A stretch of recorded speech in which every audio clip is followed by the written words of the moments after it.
we've put together some more questions to ask each other. Welcome to Table Talk, a recurring episode we will occasionally come back to where Brittany and I ask each other fun and relevant questions. Psalm 128 says, "Blessed is everyone who fears the Lord. Your children will be like olive shoots around your table." So get to know our table as we explore topics on faith, family, parenting, and homesteading.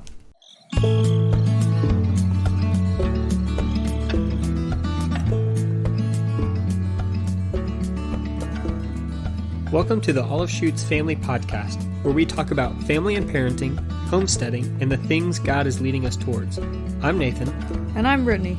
We've been married for 3 years, have one little boy, and just got our first piece of land where we plan to build and start our homestead. We are passionate about the family unit and getting back to the basics of the way God created us to live. We have big dreams and are learning what it looks like to pursue those dreams while first trusting God's leading. Thank you so much for joining us on this journey.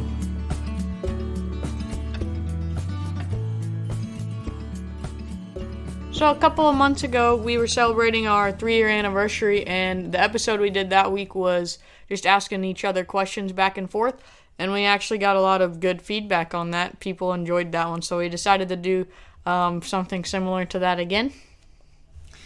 Yeah, so are you wanting me to go first? Probably not. I'll ask the first question. Okay. Okay. I'm going to ask sort of an easy one, though. What is your favorite Bible verse and why? Favorite Bible verse? I don't know. That's a tough one because there's so many that are just, especially right now where we named our podcast the Olive Shoots Podcast, and so I think that one just has a lot of meaning to us, just as we have been shaping our family and forming our family, and just it's just a verse that reminds me of marriage and our kiddos, and so that one's really special to me.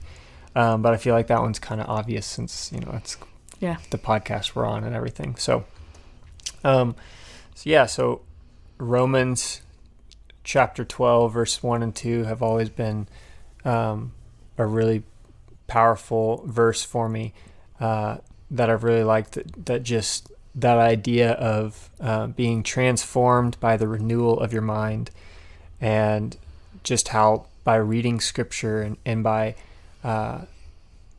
seeking out new things and learning new things that teach us about the character of God and who he is and how he wants us to live, just that constant process of you're renewing your mind, you're changing how you think, you're changing how you see the world, and how that process actually allows us to discover and to test what the will of God is for our lives. And I think we've seen that in just so many places as we've learned new things or we've read books together or things like that, but God has just opened up new opportunities and new avenues for us to seek after what he wants for us. And so that I'd say those two verses are probably pretty big for me. What about you? What's a verse that you...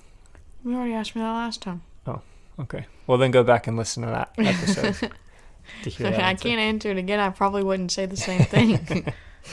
All right, here's an easy one for you. What is your favorite book to read to Emerson, and why is that one your favorite? Well, it's probably changed, but one of my favorites is, there's one of my favorites that's a farm book, and then probably one of mine that's more scriptural or speaking life over. We'll say them both. I'm not going to say the one you think, but now I have to. The one that you think I'm going to say is Emerson's new favorite book has been Old MacDonald Had a Farm, and for E-I-E-I-O, he says Yayo, and so he'll just run around the house yelling Yayo and bring us the book. So that's been... But I don't think that's my favorite book to read because it's literally just this McDonald's song. But we have another book called Night Night Farm that's really cute, and we usually read it when we're going to bed. And he'll finish the sentences on the pages. So I like that book because it'll be like night night cow, and then he'll say the moo moo or whatever just without even having to prompt him. So I like that one. And then one we just recently got actually at a baby shower for our next baby what is called You Are, and so it's like just speaking scriptural truths, like you are loved, or you are, just those truths over our kids. And I really like that one just because it's just speaking that stuff that we believe in a storybook form that he likes to listen to. And I'm excited to read that one to our little girl as well. Yeah, that's a good book. We've gotten several just recently, just of like scripturally based books that are speaking truth, and really like and learning those. like garden or shapes or colors or whatever at the same time. Yeah, those are cool. Yeah. It's my turn now. It is your turn. I always feel like I'm done answering, so then it's your turn to talk, but I have to ask the question. Yeah, you have to keep talking. Okay. So what are some things that you have done differently this pregnancy to help be better prepared to support me in labor? Well, I mean, I think the main thing that we've done differently this round is we bought a course called Built to Birth, and it was made by Bridget Tyler, something like that. And she's a YouTuber, has lots of videos on YouTube. She's a birth doula and Lamaze instructor, something. Anyway, she has several different credentials, but she has this course just kind of walking through. She goes through just like the different aspects of labor and birth, and that has been so helpful for both of us, I think, but especially for me, just because it lays out ways that I can specifically help her, specific methods, and also like one of my big questions is like when do I do these different things, like there's acupressure, there's massage therapy, there's like all these different ways that I can help Brittany in the labor process. But my question, because I knew about those before this, sort of, I didn't know specifically how to do them all, but I knew of them. And so my question was always like, how do I know when to switch? How do I know when to do something different? And so that course has just been really good of giving me practical help, which, you know, us guys are always like practical. And so that's been really helpful for me. And then also just in getting a better picture of what is going on in your body and in your head and the mental part of things, so that as I better understand that, then I can help guide you and lead you in that process better, I guess, and just be a better support for you through that. So I think that's probably like obviously like the number one thing that has been helpful, just preparing for that birth room process. And then I think also just like, because this is our second, I generally know how the first couple weeks are going to go when we get back home. And so just preparing and praying for that season, because that was kind of a tough season for us with Emerson. And just in multiple aspects, but one was just we were frustrated with each other those first couple weeks, and just figuring out lack of sleep. Lack of sleep. And I wouldn't say we were frustrated with each other we were easily frustrated. Maybe that's a better way of saying it. And so just being able to prepare for that and pray for that season as it's coming upon us, and just trying to be the husband that I want to be when she's here, and just start preparing for that now. So yeah, I would agree that course has definitely helped a lot, and it's just been neat how she's broken down. Like it literally is it's called Built to Birth, and it's just like the process of how our body was designed to birth a child. It's another one of those, like, just understanding it in more detail just is more eye-opening of how much of a miracle it really is. Yeah, absolutely. Yeah, it's been really cool. I'm going to ask this, and then I'm going to give a reason behind it. What are your top three? It has to be three. What are your top three, like, mentors or people who have invested in you throughout your life. And I say 3 because I'm pretty sure I know the first 2, and we've talked about the first 2 already. So I want to hear, like, what's another mentor? That's a difficult one, because I think that you know who I was going to say for the first 2, because that's why you wanted me to do more. But then it's even hard to narrow it down to just 3. I think that's definitely probably changed throughout different stages of my life also. If, like, there's been periods where there's been people that were really influential during that time, but they're not really necessarily in my life right now. But obviously my mom would be the first person I would say, of just the way she raised us, and, well, the way they raised us. And she was a stay-at-home mom, and I was homeschooled a couple years, and just seeing how she managed the home and served my dad and loved us and all that was just, I would say, definitely my first big influence, and somebody that still influences me very much so today. And then somebody else that comes to mind, we've already had him on the podcast, was Stephanie, and she she's been married to my cousin, so in the family for, I don't even know, I guess 10 plus 12 years, something around there. And just watching their journey with kids and then moving to homestead, and a lot of what they talked about has just been something that we've really looked up to, like we've already said, and somebody I aspire to be like in a lot of ways, and just enjoy learning from. And then the third one, I don't know, I'll just have one more. Like, I'd say my mama, and just, like, she's the whole gardening and sewing and just the pillar of faith that she has been in our family, and how she has been so, like, one of her biggest gifts is just hospitality, and that's very evident whenever we have our 30 plus people family that just keeps growing in their house, and they have a decent sized house, but it feels very small when we're all in there.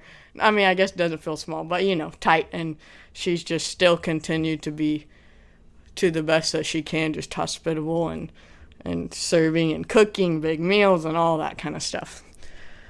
And then family, friends over the years, like friends of my parents that have been closer to their age or older than them, that have just poured in to my life when I didn't necessarily want to listen to my parents all the time. Like Miss Puckett comes to mind, and yeah, that's definitely. And then even like now, probably I could say some of the authors of books that I've read recently, but have just spoken into the stage of life I'm in at the moment. But yeah, there's a lot to choose from. Yeah. Yeah. Okay. Next one for you is okay, what are some things that you learned from our first year of gardening that was not super successful? It's very difficult to garden in the middle of a job change and in the middle of hectic, busy lifestyle. Yeah. So, no, but just some practical things that I think we learned is one, moving a bed is a raised bed. Moving a raised bed. I think we started off great with our raised bed, but when we did move it, we lost a lot of that topsoil, and it shifted around, and so maybe the soil that we actually ended up moving our plants to wasn't as healthy as we wanted it to be, and so that made a big impact. And then I also think one of the things to do better next season is to understand how to use compost and when to use compost in the right ways.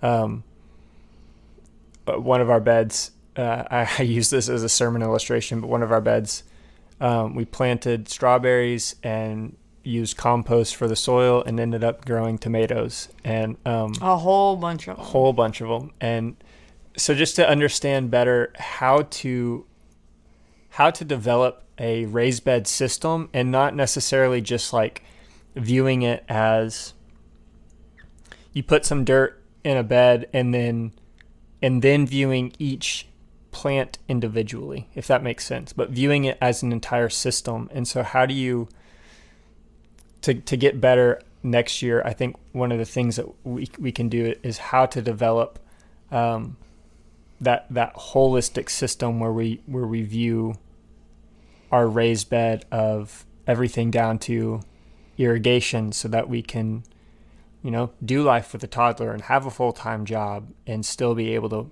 water our bed the way it needs to be watered. And to now that we kind of have a better idea of where to put our beds, to, it's that understanding of where the sunlight's going to hit and everything like that. And so I think that's probably the biggest thing that we've learned this year is just getting a better idea of what that system is going to look like. And then next year, hopefully we'll be able to start diving into how to tend to the individual plants themselves, learning what makes each plant thrive. But like pruning and if we should be doing that or that, and everything to soil content and how to give the best soil to the plant and what they need, like nitrogen content and soil testing and all that kind of stuff. And so I'm hoping pollination, that was something that we needed more of this year.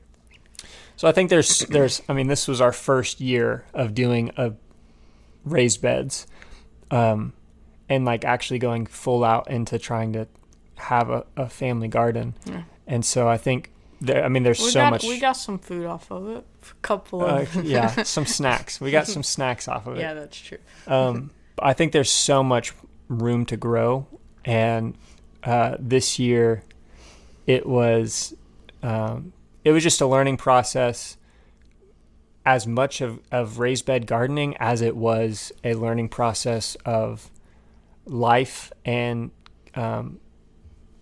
becoming kind of more stable again in our living situation and in our schedule and everything like that. So yeah, lots of room to grow.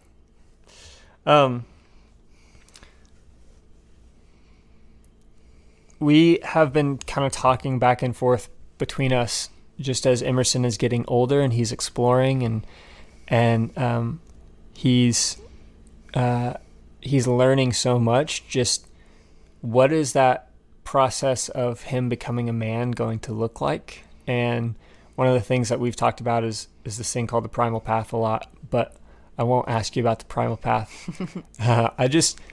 What are some of the things that you think about as a mom and as a woman of what you want to teach and play a part in teaching our son on how to be a man? Like, how do you step into that role of teaching him those biblical manhood type things as a woman and as his mama?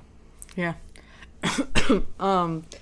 I think this is something that even before Emerson was born, that's when you like got into the primal path and was reading all that. And when you would come to me, I'm like, he's not even born. Like, why are you talking about him becoming a man? He's just going to be a little boy.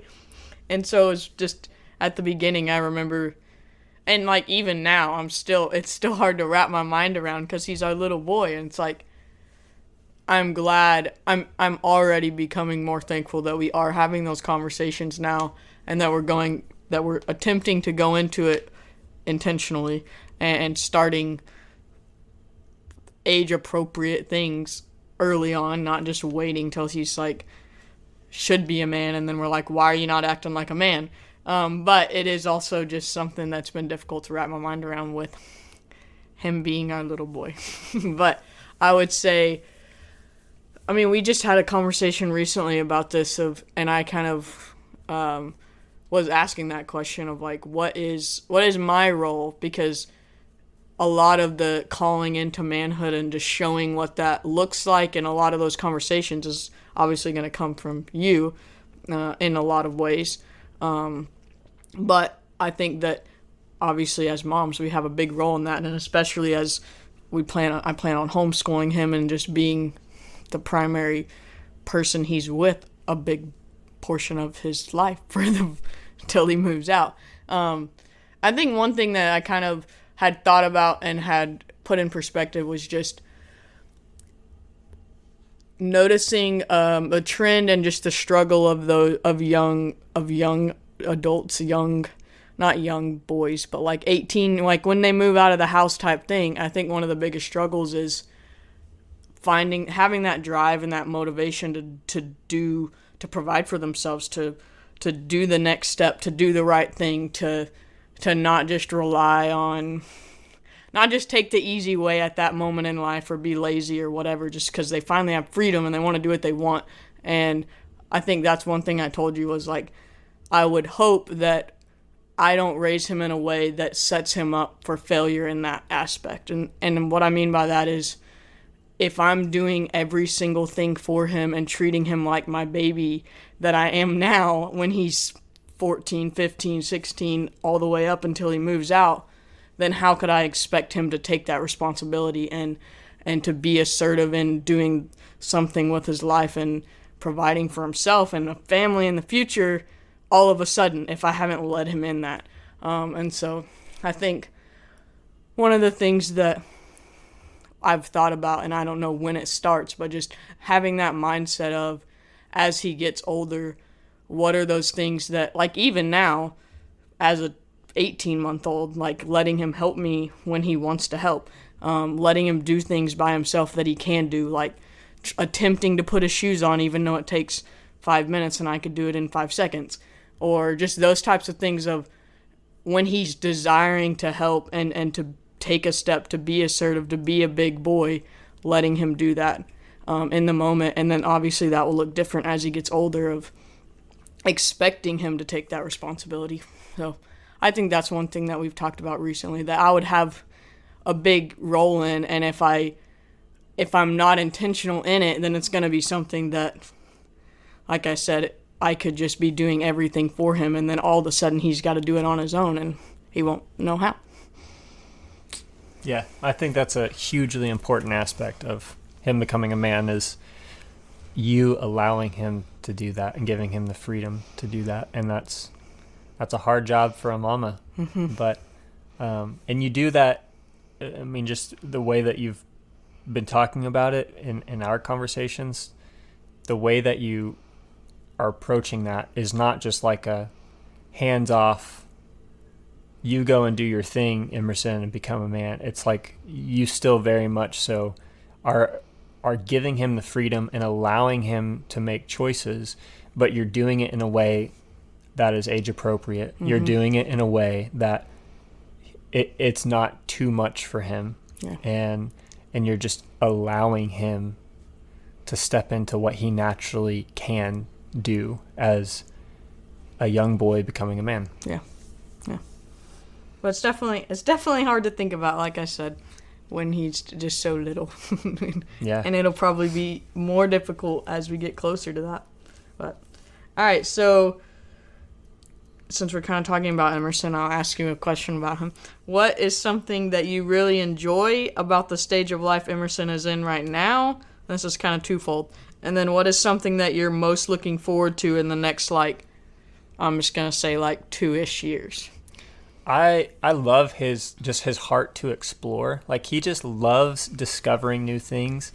And I think that is, it is so much fun just seeing him learn and seeing him discover things. Like, I mean, we were on a walk today, and one of his new favorite things is just as we're walking along, he'll find a pine cone and he'll just like grab a pine cone and stare at it and go, whoa, and just marvel at discovering new things. And I don't think I told you this. I went to meet Brittany's dad to pick Emerson up the other day, and it was like 8:30, 8:40, and so the sky was already dark and the stars were out, and we were out where there were no lights, and so there's, you can see the stars in the sky, and he just looks up and he's just like, whoa, wow, for a few minutes straight. And so just that whole thing of just like, he's discovering the world and he's learning how things function and work, and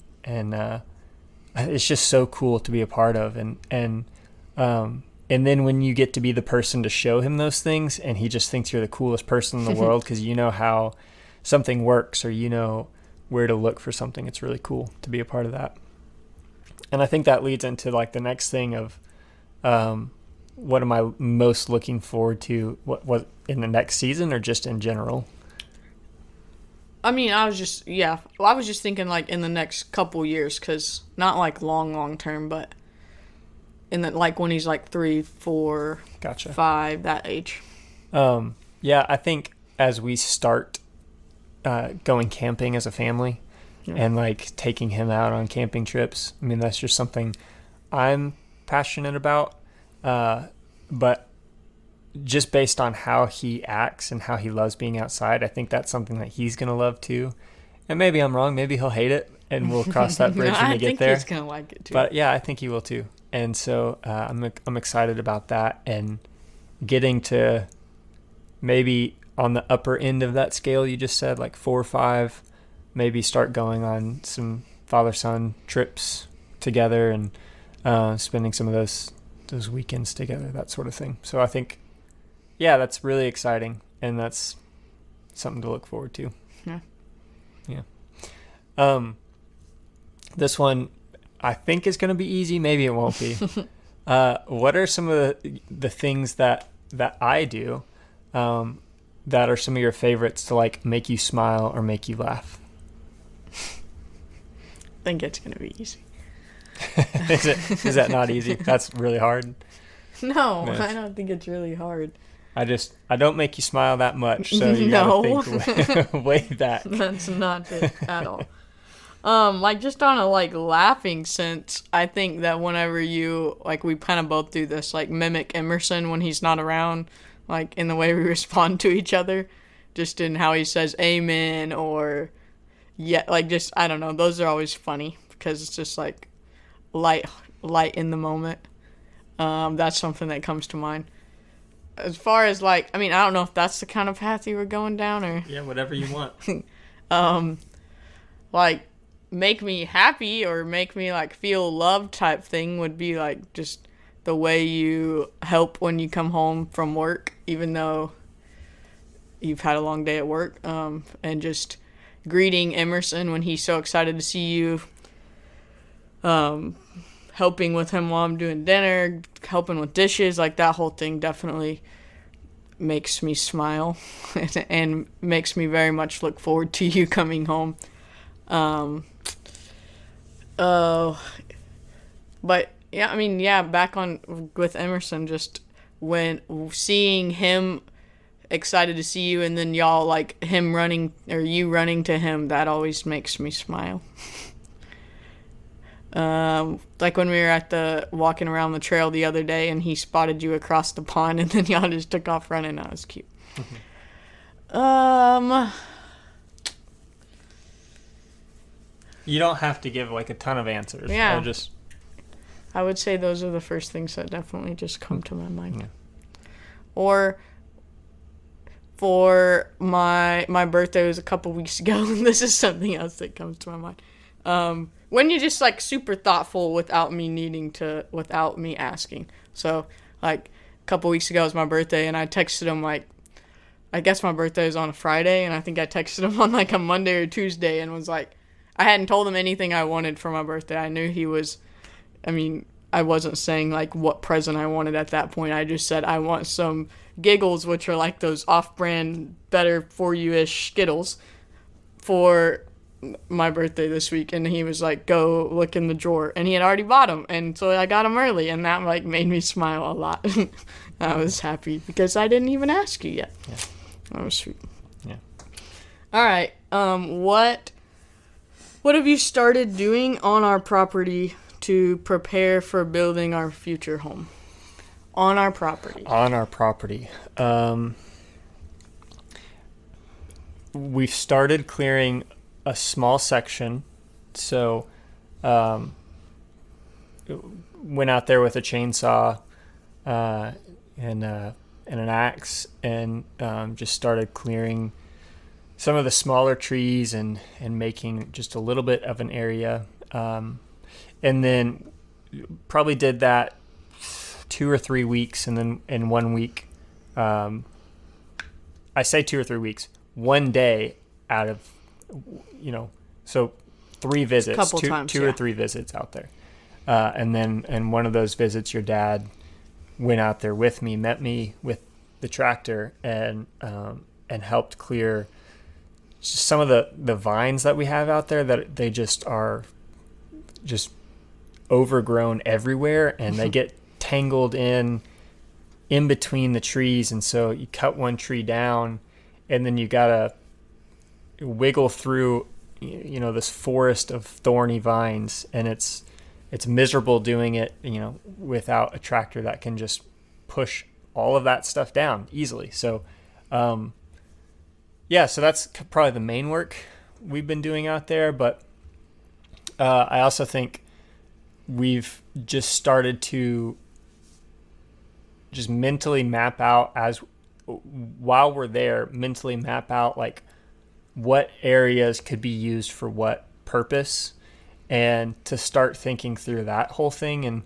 and just beginning to see our property through the lens of designing a homestead. And so as we're clearing out a space for our house, how is that going to flow into the different zones around our house, and how can we have an efficient homestead, and just begin planning out how we would spend our days out there, with our garden, with raising animals, with chicken coops and things like that, and just how would that functionally look like. And I think going and visiting our property and walking around and physically seeing, oh, this is where we could have this thing, is helping us to mentally process what to do and what step to take next as we plan and design our home and homestead. So I think, but for sure, the clearing trees and getting out there with saws and whatnot, and doing the grueling process of getting all that done. And also, if you have any ideas of how to get rid of tree stumps, please let me know. If you know of ways to easily and quickly get rid of. Okay, because we're gonna have hundreds of tree stumps. So, little bitty ones. If you have any advice, send that our way too. This is the last question I have for you, but we kind of touched on a question last time, if I'm remembering correctly. Maybe we didn't. Just about like routines and what we do as a couple in like our spiritual routines through the day that help strengthen our marriage. But what are some of the routines or systems that you have at home that help ease your burden, or help you as a homemaker and as a mommy watching over a little toddler? So I guess those are 2 things: homemaker and a mom to a toddler. What are some systems you have in place? I would say that we have a pretty, I don't know that I've like written it down and said this is my schedule every day, but I also kind of stick to a schedule naturally, just with Emerson. I think we've kind of always had him on a schedule. Not that we've strictly been the ones that have made the schedule. It's kind of been, we've worked together to see what, like, as his naps have changed or like all that in the first year of life, we could see the signs of when he was ready for a schedule change kind of thing. But when we have made those transitions, we've stuck to a schedule. So like nap time's been at the same general time every day. Meal times have been at the same general time when we're home and having a normal schedule. And then like simple-ish stuff, but like we run the dishwasher every night. I empty it after breakfast, usually with Emerson, so that I can be filling it up throughout the day and we don't have dishes on the counter. And that's something that seems like, I don't know, maybe trivial, but to me, and I know a lot of people when the kitchen is cluttered, my mind is cluttered in some ways. Like I can't do the next. I don't like having to prepare another meal in an already messy kitchen, and it's much easier to just clean it up right after that meal than wait until I'm trying to prep another meal and have to clean up first. So I'd say that's something that might seem simple, but it's just a natural, like, we empty the dishwasher and we fill it up throughout the day. I do laundry on the same general days every week. And then, like I said, with Emerson, he's down to one nap now, but that's at that same time. And so now that we just transitioned to one nap, it's been like morning time when he was used to taking a nap. He still kind of would lay down probably, but I know it's not going to help him. He's not going to sleep as good at night if he takes those 2 naps. So that time has been kind of moved to we go outside, or we're going to go run errands if we have stuff to do, or if it's rainy and nasty and I don't have anything to do, then that's like intentional little craft time, or like we made Play-Doh last week. Just stuff that helps the times that I know he's already naturally going to be whinier, to get ahead of the whininess instead of waiting for that to happen and then having to figure out what to do. Does that kind of answer your question? Yeah, I think so. I mean, it's just like things that you have. So like craft day when it's rainy, having something planned, having an idea of how the day is going to go and a system ready for when that hits, so you're not just like last minute panicking of what to do. Yeah. Which last week I didn't know it was raining, but I'd been wanting to make Play-Doh, and I was like, oh, this would be perfect. And then just wrapping up the evening, I think we've kind of talked about those systems that we just have together, and prepping Emerson for bedtime. And bedtime is not always the same, but it's within an hour, like based on whether we're had circle group that night or we're home or whatever. Mm-hmm.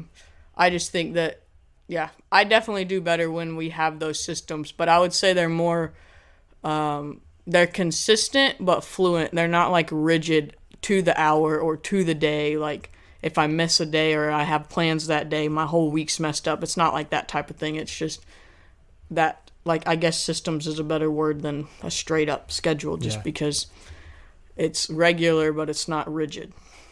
That makes sense. What about for like homemaking? Are there specific things that you do consistently? Do you have a system for taking care of our home and for making this more homey? The laundry day and stuff like that. Meal planning I try to do every Sunday night. And that's something is my goal to get better at, and to have more of a system in place, because I think meal planning and meal cooking dinner every night is something that I already don't enjoy on a regular basis. But I don't want to eat out. Like, it's not like I want to cook. I just, the whole mental process of meal planning and not feeling like I'm creating a new thing every week, like that's the extra work that I'm doing. But I do that on Sundays and kind of plan for the week so that we're prepared mostly meal-wise for the week. That's something that when I don't do, I definitely feel it and end up going to the store way more times than necessary on that week. I think those are good. Most of it.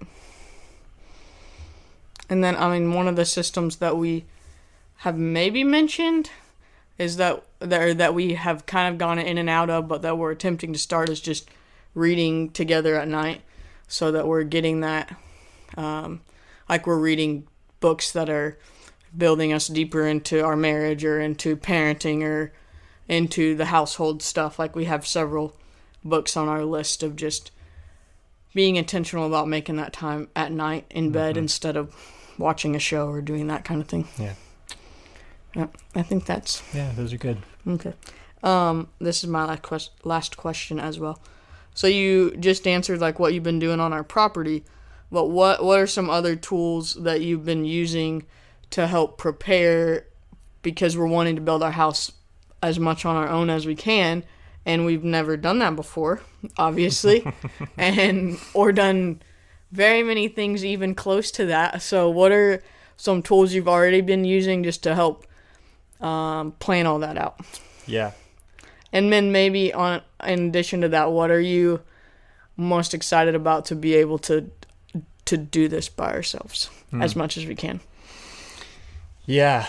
The main tool I've been using lately is this something called SketchUp, and it's a lot of woodworkers use it, a lot of architects use it, but it's just a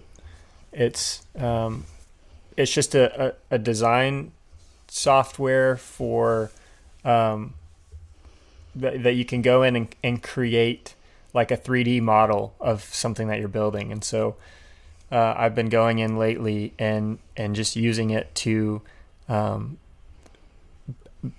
build out our house stud by stud and wall by wall. And so we started with just like a little 2D layout, and that turned into framing and building out the house. And so it's helpful for me because I've never priced out building a home before. And so now I can go in and like count up each individual stud and then go look at how much a stud is online or at our local hardware store, and figure out, I need 724 studs to build the house.